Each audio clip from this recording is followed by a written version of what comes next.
朋友们，大家好！娱乐圈中总会发生一些有趣独特的事情，宝宝每天都将给你不一样的娱乐八卦新鲜事，满足你们的好奇心。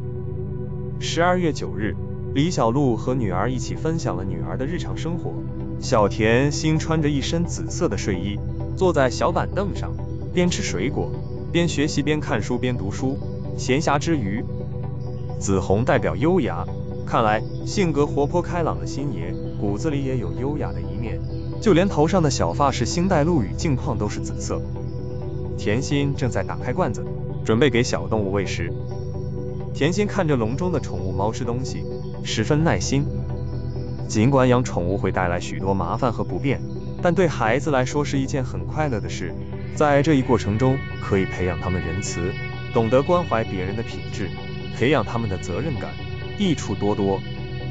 甜心在家也和宠物狗互动，坐在它的面前，四眼相对，十分爱慕。可以看出甜心是个很可爱的小姑娘，脸上满是写着纯真的善良。一只狗一直蹲着，几乎一样高。甜心弯腰抚摸宠物狗的前肢，这只狗的精神状态不是特别好，估计年龄不小。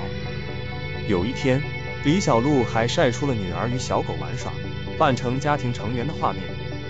甜心把自己和母亲的发夹在宠物头上，高兴极了。甜心对着这条宠物狗不断地抛媚眼，画风很喜。可爱如此怪异的甜心，试问谁不想和她交朋友？带着甜心，她签了1天的幸福合同。正在视频中拍摄时，李小璐还把女儿叫贾云欣，让她看镜头，说明甜心并没有因为父母离婚而被妈妈姓李。相信甜心长大后一定会感谢自己今天这么努力。李小璐没能为女儿树立榜样，导致她在学习上被同学们用异样的眼光看待，但单从教育这一方面来看，还算尽心尽力。但愿甜心在单亲家庭中也能健康成长。